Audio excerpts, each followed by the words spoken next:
Gather round. It's time for your Real Estate Chalk Talk with the Hittner Group. Listen closely as your coaches discuss the culture, the economy, and the political scene, and how it affects your home and your real estate investments. Real Estate Chalk Talk is where you learn the science of buying and selling real estate and the art of living in your home. Your education begins in 5, 4, 3, 2, 1. Hey there, welcome to the program. This is your Real Estate Chalk Talk with the Hittner Group, hittnergroup.com, Hittner Group. All one word, hittnergroup.com, 612-627-8000. That's 612-627-8000. Give us a ring-a-ling-a-ling. We'll be happy to have a chat with you about your real estate needs. And that conversation is all with no cost and absolutely no obligation. 612-627-8000. Well, we've got some typical fall numbers to report, kids. Fall numbers are moving into 3 weeks to winter. Moving into the fall season. It felt like winter yesterday. I know it. Holy cow. Into the fall season. Blows the signs down. That's the challenge, you know, when you have an open house and you put your signs up, and geez, nobody's coming in, and you go out to pick up your signs after the open house, they're all laying flat on the ground. It's like, well, that was helpful. Isn't that great? Yeah. Can't find them once we get the snow. Yeah, well, yeah, it's an old story. One time I took all my open house signs and I drilled holes in the feet, and I went to the hardware store and got spikes that we used to use to build retaining walls with, and then I would take my signs and put a spike in the foot so the wind wouldn't blow it down. And then also there was a time period when we had challenge where other competing companies maybe accidentally kick them over as they're walking by. Yeah, kick them over as they're putting up their sign. Seriously. Yeah, so that would prevent that too. You can't just give them a little tap. You mean other people you would do that, you're saying? Not me. Absolutely not. I do have a training video, though, that I had back in the day. and this is right when we had RHS, and I play it, and I had some old Edina Realty open house signs from when we were with Edina. And I said, this is one technique for holding open house, and I showed it, and I have the Edina Realty open house sign sitting in front of my house, and I'm walking by, and I just kind of tapped one and knocked her down. That got a little bit of a chuckle out of the people that are watching it. Okay, here we go. 6,500 homes on the market right now. At the beginning of the year, it was about 6,000, so we're about 500 homes up from the beginning of the year. So I'm guessing over the course of the next, because they're coming off now faster than they're going on. They're going on at about a third of the rate that they were. What did we peak at this year? We peaked in terms of home I don't know what the peak was. We had 6,800 last week. I don't know what the peak was. Yeah, it's a good question. I have to check that out. I could look that up myself. The highest inventory it was. The new pending sales are 500 and change. I mean, it's just they're down. The highest high water mark of the year, high for 24 was 1,000 in a week, and so we're about half of that, much. 50%. Days on market, 45 days on the market now. That was the peak of the year. The lowest was 24 days on market. This morning I looked at the stats. I just wanted to look at days on market for the last 3 years, just see how it was. And the highest, we're at the highest days on market now the last 3 years. Isn't that crazy? Really? Yeah. At 24 days. At 44. 44 days. Might as well say 45. 44.6. So that's and that number is trending up. So I wouldn't be surprised if by the end of the year we were at 47, almost 50 days on market. And these are the ones that are pended. So you know that there's some sitting. I mean, we have one that's 60 days on the market right now. Yeah. Just sitting out there. So, that's how it goes. New sold 660 coming off the market. So you got, 660 coming off the market. New listings about same 600. So they're kind of treading water right now a little bit in terms of what's closing and what's coming on the market. Total listings, we'll get these numbers updated here pretty soon. We'll have the end of November numbers. But the listings through November 30th, well, this is through, is 51,000 listings. Last year it was 47,000. Okay. So up So about up 3,000, 4,000, something like that. Mm-hmm. Solds almost exactly the same. Actually, we're down from last year. Really? Yeah, down about 400. Okay. Sales. So about pretty flat. Pretty flat. Market's pretty flat. What do you think shifts in the new year, Keith? I think this is my prognosis, and I'm going to go back and look at our last December's. I'm going to listen to last December's program so I can. We'll see that Keith Jr. and I were right. No, we you're were wrong. Not right. No, you're not. Yep. You're not even close. Not absolutely. Even close. We have. So here's the forecast for the year. It's going to be a first half of the year is going to be a less than robust spring.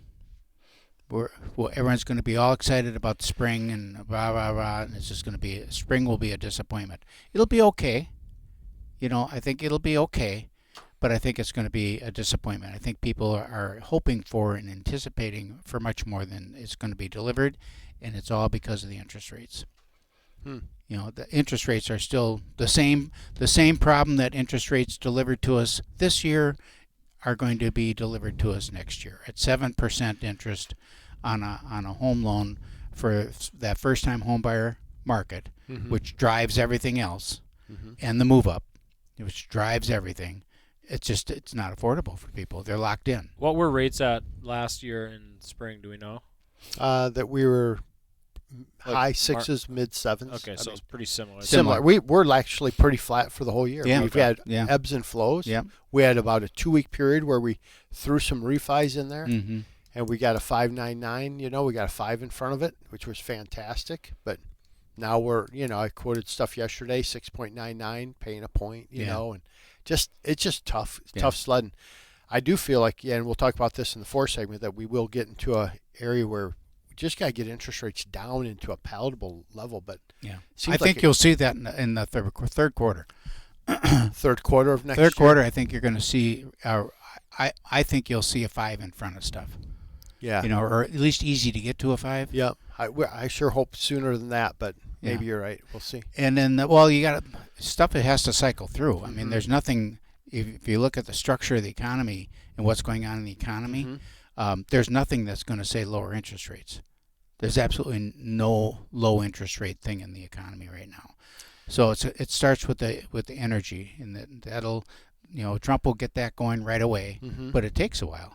It isn't like he signs the executive order and opens up, okay, we're going to finish the pipeline. Well, they got to finish the pipeline, But that helps. But it helps. But everything helps. The futures market will help. The futures market will help everything. So. Yeah, I think right now, what's amazing to me is, Biden fell asleep yesterday in Africa at a conference he was at. Did you see the pictures of him? No, I didn't see it. Yeah, literally head in hand asleep, And you have Trump running the country. And he's not even the president yet. Yeah, what was the the thing I saw regarding Ukraine was they were like requesting more money for Ukraine, and they said we're going to wait for the new administration to be doing anything else with Ukraine. Oh, yeah.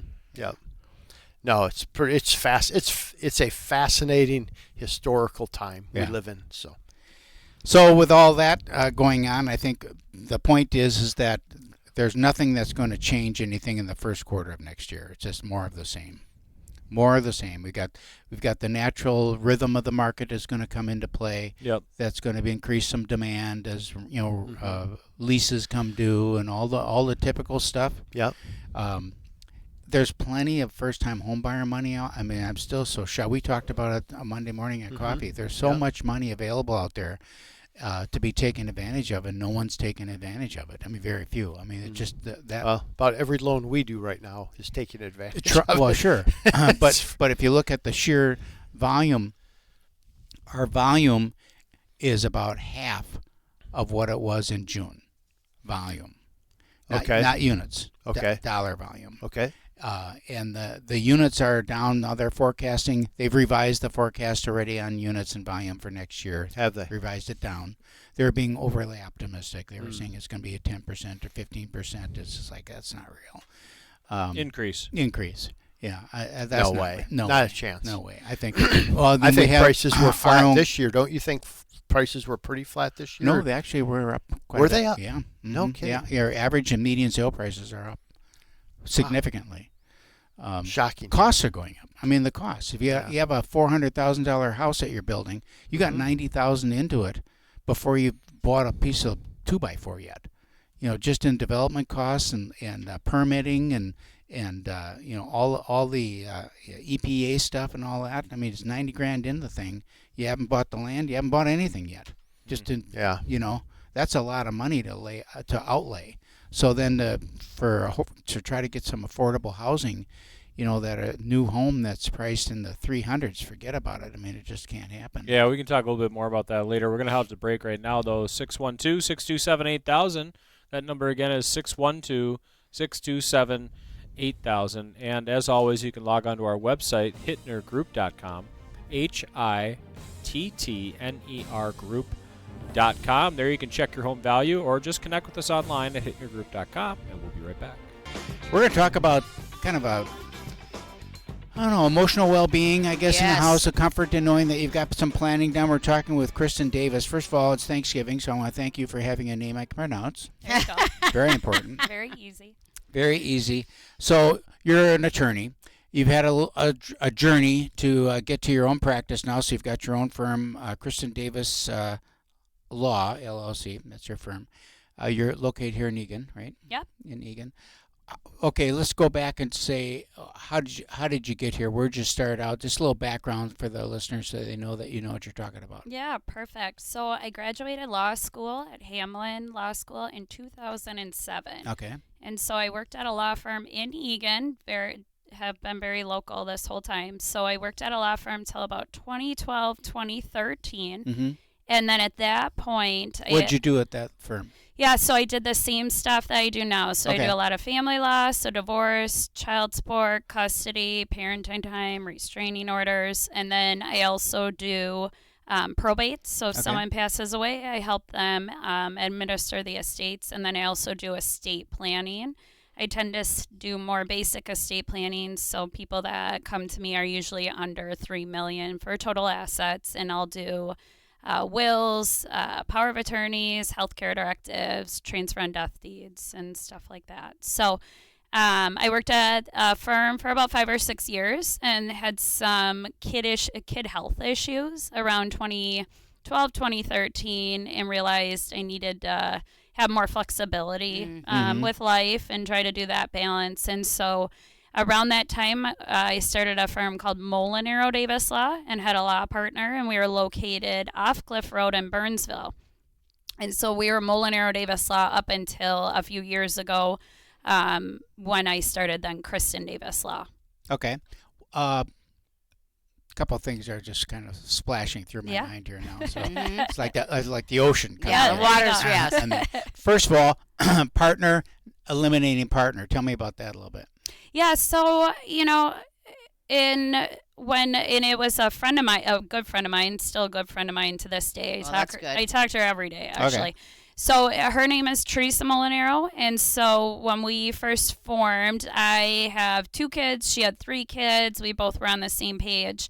And post-COVID, I think Teresa just wanted to do something different. And so it was very amicable. It was fine.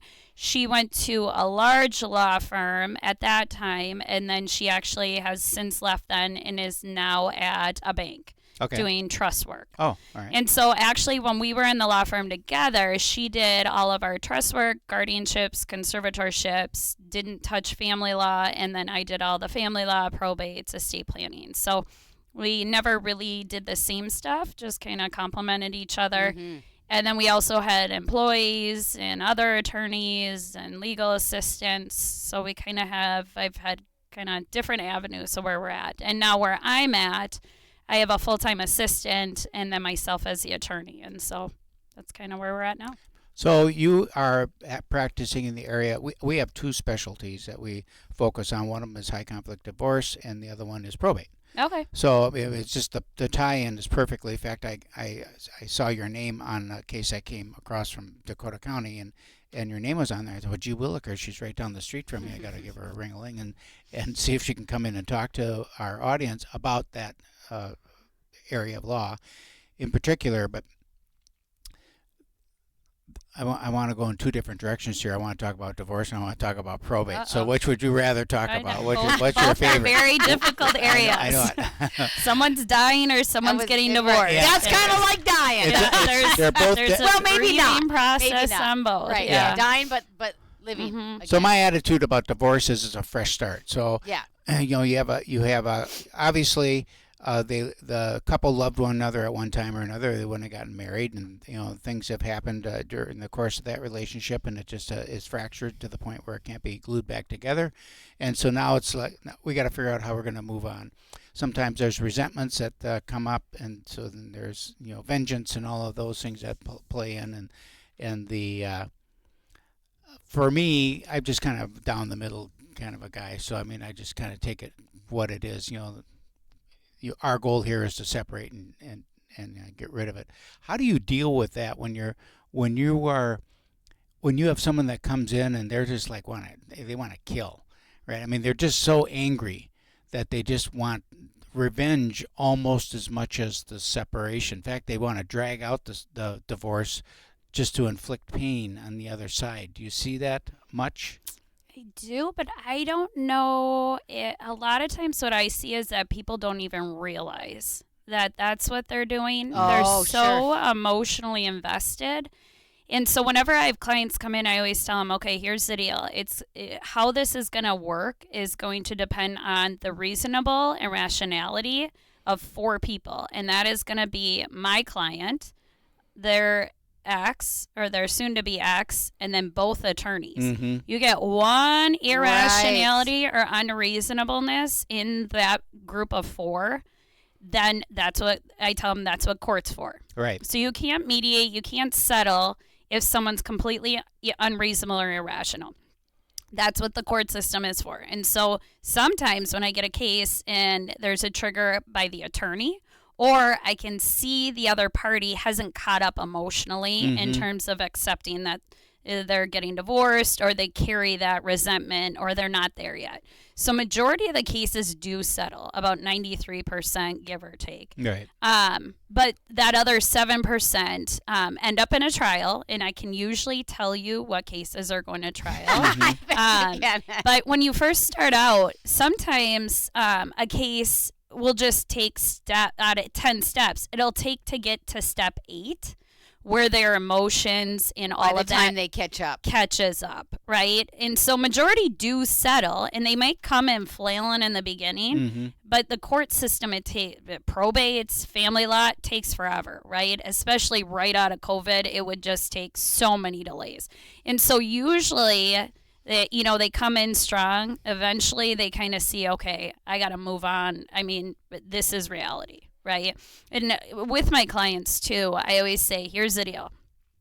I'm here to give you the tool. I can get you divorced, but all that other stuff, right? Taking care of yourself, the healthy, the wellness, therapy. I'm not your therapist, and I make sure there's a real clear line on that, because they need to do all those hard things. Go to the gym, go to, friends, family, your support network.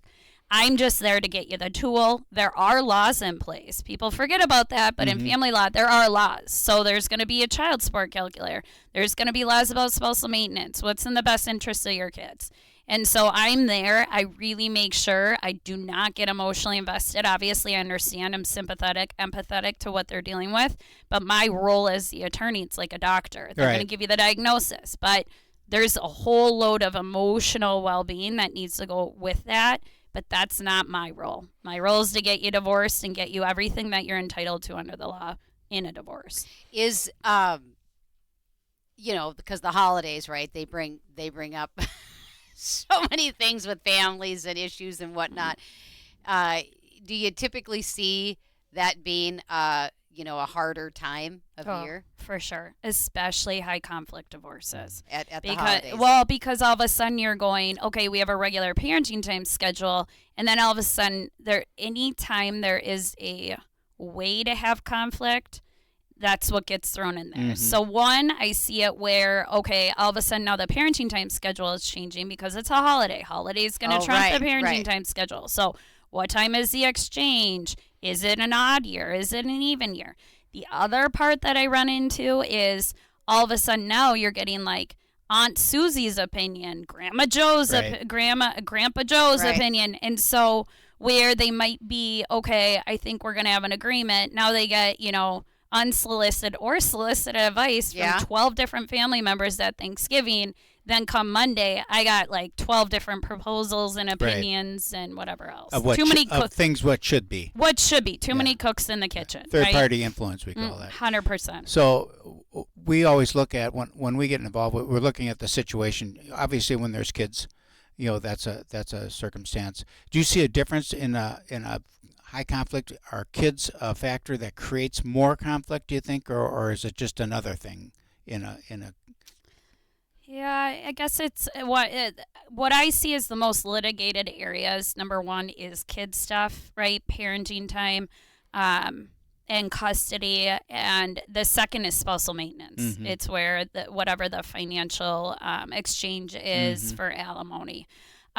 Kids stuff, you're already taking a high conflict situation, and anytime you add extra stressors, kids are great, but they also add so many layers to it. So yes, but there's also mechanisms. You can do custody evaluations. You can get guardian ad litems. There are more tools to help those issues. We see that they fight over this silly stuff, like who's going to paint, who's going to paint, who's going to pay for it, all those kinds of things.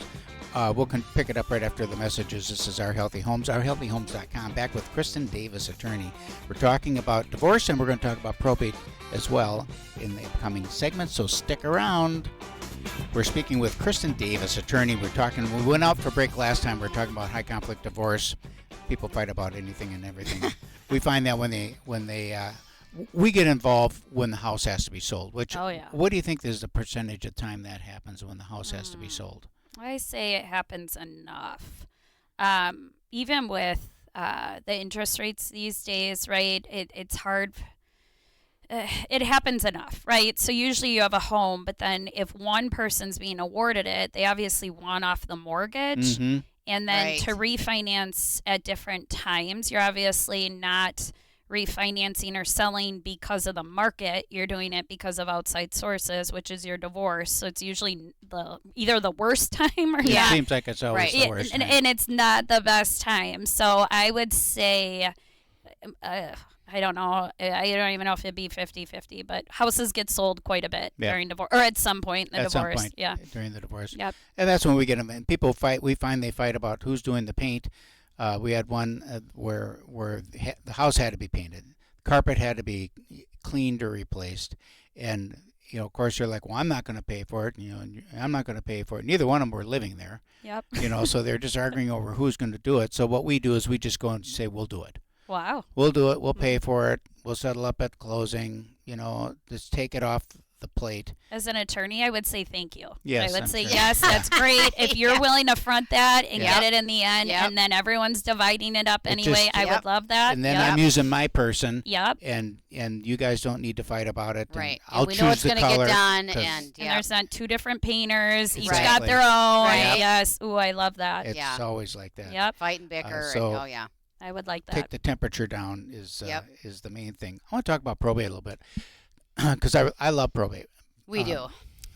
It's well, I mean, same thing, I guess, with divorce. You're dealing with a time of people's lives when it's a high emotional time of their life, and I like working with people where the personal rep is out of state. Because that happens a lot where grandma or uncle kicked the bucket and you got a nephew who's in California and he's the personal rep. He's like, oh, how am I going to do this? So we'll do the same thing. We'll go in, we'll evaluate the property, and many times you'll hear sell it as is, and selling it as is isn't the smart move. I mean, the smart move is to paint it, put some carpet in, doll it Get up. the most that you can. And you get the most you can for the family, because sometimes it's worth. We got one this year. We got $95,000 more just by going in there and cleaning it up a little bit. Yes. And we same thing. We pay for it all and settle up at closing. And just it's great. Takes it all. I just say, don't worry about it. I'll take care of it. Talk to people about probate if you can, and trusts and all that, and what's the smart move? Should we put the house in a trust? Should we not put it in a trust? How does the will tie into that? Many times you'll hear people say, well, I have a will. I don't need to put it in a trust. Can you speak to that a little bit for people? Yeah, so, and I actually teach estates, probate, and trust course at the law school as an adjunct professor, and I also do a write your own will class through a bunch of community education programs. So I'm constantly educating people on probate. Is that online or in person? So I teach at the law school as an adjunct professor in person. Okay. And then the community education programs, those are through like District 196, District 191, I think I'm at 191, but Hastings, Matamidi, I'm all over the place. So when you look at your community education catalog, there is literally a write your own will class, and so it is the most cost efficient way to get a will. And I always tell people, everyone needs a will. I don't care, even if you just have some furniture, and I call it your crap, right? Your tangible personal property in your home. You're getting control over that. If you don't do that, the state of Minnesota decides who's in charge and who gets your stuff. Why not put that control, whatever you may own, right? So when I do this class, I'm constantly educating people about what probate is versus non-probate and what they need, just because people get very confused. So with probate just means you have to go to court to get your stuff to the beneficiary. So no matter what, you die, you want your stuff to get to the beneficiaries. Probate just means it's an added step, meaning you have to go to court in order to do that. Non-probate means you have a automatic distribution that's still going to your beneficiaries. So we're still getting, I call it A to C. You're still getting your stuff to C, the beneficiaries. You just don't have to go to court. So that's going to be like a life insurance policy with a beneficiary. That's going to be a pay on death account, a beneficiary, a transfer on death. All of those mechanisms automatically transfer your stuff because you died to your beneficiaries, A to C. Super slick. So when you have a will, your will goes through probate, meaning you have to go to court because you don't have a named beneficiary. You're the last of the spouses to die, and your home is owned in nobody's name, right? That's going through probate. If you have a will, the will control about who's in charge and who gets your stuff. If you die without a will, state of Minnesota decides who your closest relatives are. Now, when I first started practicing in 2007, we did not have something called a transfer on death deed. Yes, I know it well. TODD. So when I first started practicing, the first few years, the big push was, you got to do a trust. You got to do a trust. Why? You want to avoid probate, meaning you want to avoid going to court. We hate lawyers. We don't want to deal with the court system. It'll take forever. So when I first started practicing, it was this huge push to trust, and it made it overly complicated for people that own like a home. They have some retirement, savings account, investment accounts. They didn't necessarily need this whole trust mechanism. If you have a trust, you got to transfer assets in the trust. You're not the owner anymore of these things.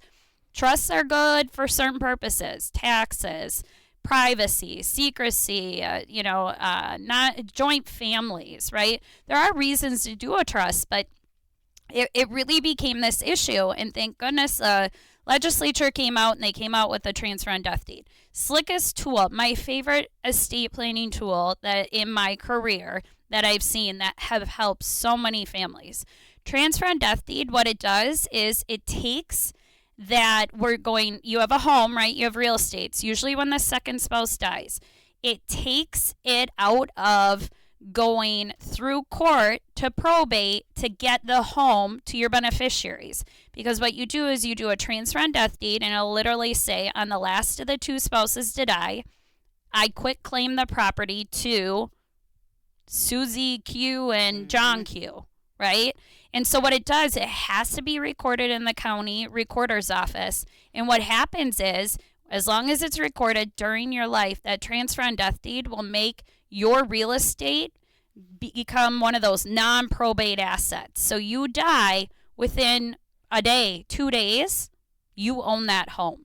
What happens when you have multiple recipients, and so you've done it, Todd, and now it's in 3 people's names, and one of them doesn't want to sell? Yeah. So my rule of thumb is 4. Okay. And that's based on nothing besides I've done probate litigation. You got more than 4 kids, someone's going to throw the wrench in it. Everyone's got the crazy aunt or uncle, and they're not going to sell it, and they're going to muck it all up. Right. So transfer on death deed, there are certain times where it's appropriate, but it's not appropriate for everyone. If you have minors, you can't deed real estate to minors, Right. so you got to wait until they're of age. If you have more than 4, why would you do that, right? If you just have it go per your will, one person's in charge. The 4 people might all still be the beneficiary, but they're not all owning the real estate together. But a transfer on death deed, if you have 2, a married couple, they have 2 of the same children, and they do a transfer on death deed, both kids are over age 18, they get along, super slick. Last of parents die, bam, 2 kids become the owner. What are your thoughts about transfer on death into a trust? So yeah, you could also do that. That's also another. So that kind of takes mechanism. all that off. So now you got a trustee who's they have to liquidate the house now, because that's the only way that you can clear the probate, is to liquidate the house, because it's not going to sit in the trust for 5 years. Well, I guess it depends on how the trust is. If the trust provides that certain people can live there, reside there, but it's really going to be that trust mechanism. But yes, you could do that. Also allows you to not transfer your home or property into the trust during your life. It would be on your death. It would then go in there. Now, I visited with someone recently, and they had, because they have cars. Yeah. Right? Yep. They had transfers of cars on death. Yes. So I had never even heard of No. that or thought about it. Tell us about that. Yeah, so that's new too. And I think it's only happened I've only heard about it in about the last year. And I heard about it through one of my community education classes, where someone who was taking the class and they're going, oh, I heard that the DMV has this. And so I haven't myself checked it out, but I have also heard that. And what that would do is that would take your car out of probate, and then immediately upon their death. The best part about these, it gives no present day interest. So whoever you're giving it to, they file bankruptcy, they get divorced, whatever. There's no liability because they have no present day interest. So that's another mechanism. What about animals like horses? Like that's a big commodity. They're like cars. Tangible personal property. Oh, And okay. right, I know all those dog and cat lovers. I'm sorry, but that goes in the whole realm of your stuff, your crap. Your stuff, Sorry. along with your scrapbook. We'll be right back. But we're going to wrap. Money in the bank. Rates are good. Pretty exciting. You know why? Why? Free money. You understand what I'm saying? Hey, welcome back. Thanks for sticking around. This is your Real Estate Chalk Talk with the Hittner Group. Calvin Kamick, ladies and gentlemen, 651-231-2500. The lowest rates available. I'm not going to say low rates. I'm just going to say the lowest rates available. I know, we almost need to modify that a little bit, right? Put a qualifier in there. Yeah. Low costs. Low cost. Smart. Yeah, smart decision. Smart mortgage. And that is really what it is. I mean, you have to look at your whole financial pictures. You can't just zero in on one thing. Right. Because it's not just a one-thing deal. Well, that's why we're still doing some refinances, which is kind of crazy. We're refinancing at high 6 rates right now, 6.99. So people feel a little bit better that it's not 7, which is kind of dumb, but they do, right? Yep. But we're getting rid of, I got my credit card statement, so I got a new credit card, Okay. right? And I had Max out the other one, so you get another one. That's once one's full, then you just get the next one, right? one. That's That's how what you guys do it. And put the other one in the closet. Yep. Yeah, I put it in my little holder. Yeah, that one's full. That one's full, boys. Mm-hmm. So, but I got a new card, but I had it attached to an email that I don't look at ever. Okay. So, and then the online statement, blah blah blah. I just didn't pay attention to it. Boys used it a little bit. All of a sudden, I get a thing like, oh, hey, you're going to be 30 days late if you don't pay. Yeah. So, Do you ever think of paying? yeah. So go in there, pay it, and I get the statement. I go, I wonder what my rate is on this. And it was 29.9% on that. It's unbelievable. I'm like, how the? Yeah. So when we're doing this, and we're looking at people's financial picture, when you can get rid of 30% interest Mm-hmm. and you take 7% interest, and that 7% interest is deductible on your taxes, it's a lot better. It's a lot. It's not 3 or 4, but we got to kind of move out of that mindset. But the after-tax rate is probably, it's going to be probably 4.5 or 5. Yeah, probably 5, right? So, so we are doing some of that right now. So rates, 30-year fixed money is right in that high 6, low 7 spot right now, and that's where we've kind of been.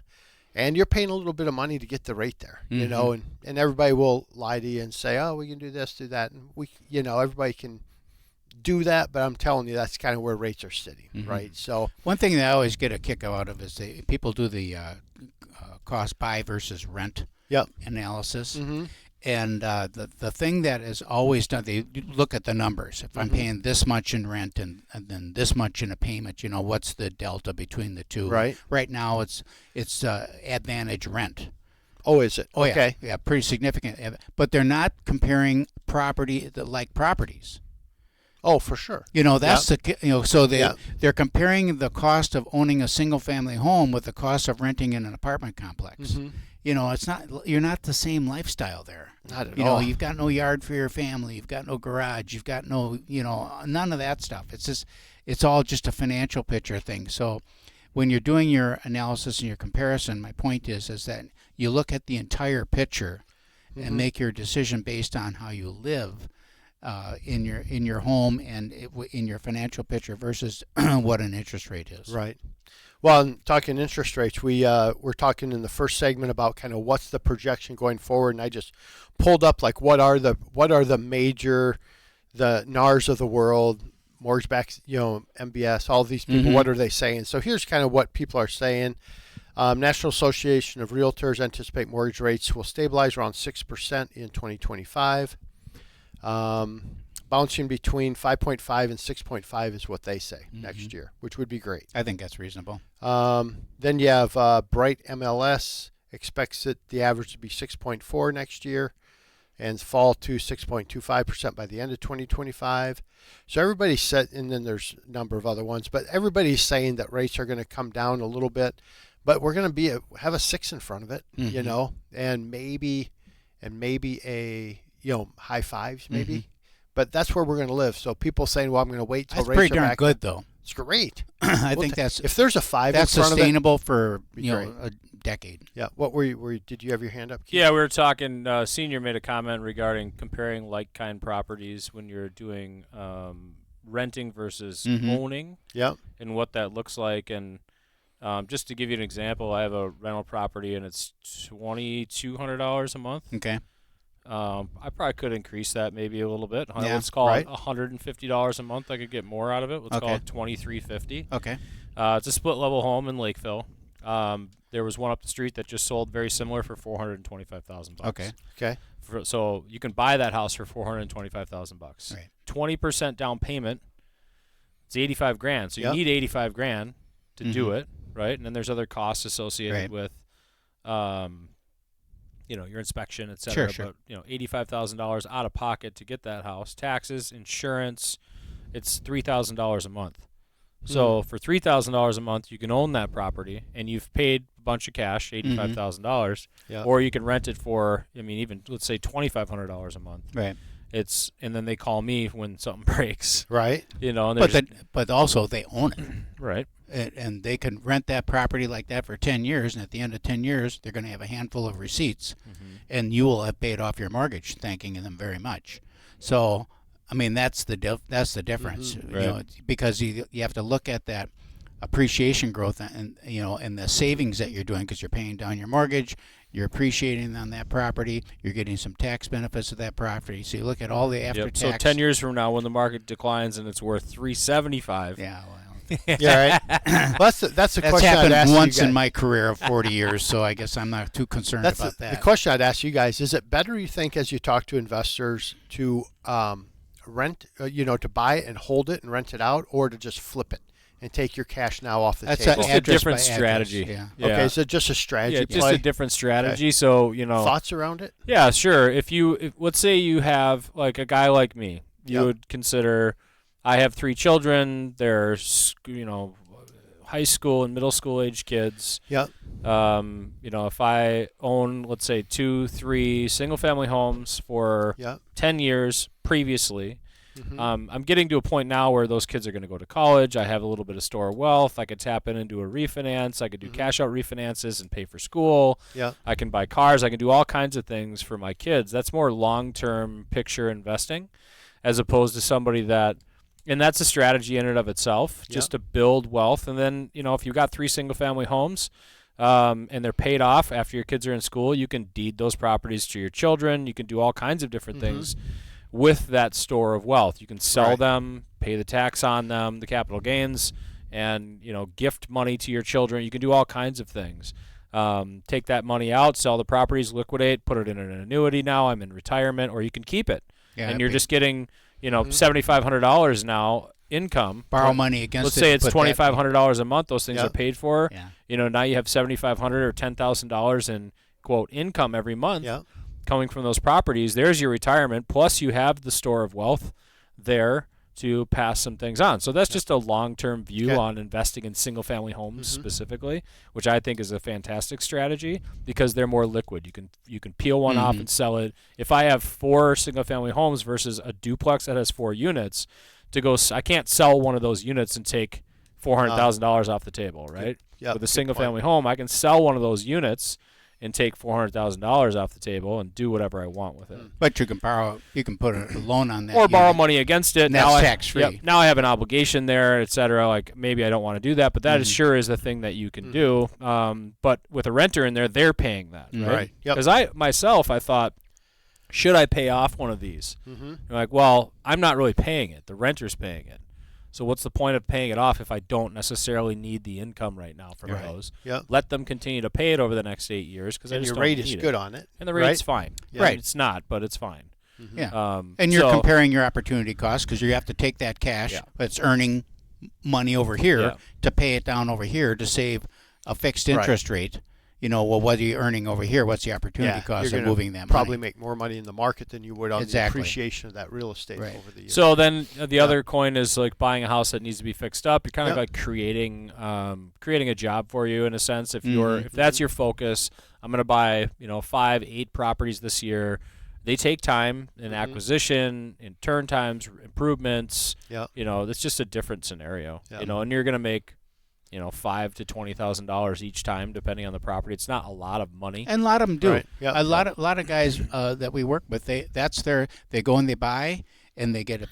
They're going to turn it, they're going to flip it, and then they look at the house and they thought, gee whiz, I'm going to hold on to this one. Sure. Oh, really? And then they decide to hold on to that one. And maybe they're going to sell another one, and kind of move the money around. That's the beauty of real estate because there's just no one thing. Yeah. So a couple other things here before we wrap up this segment. You talked about grant money in the first segment.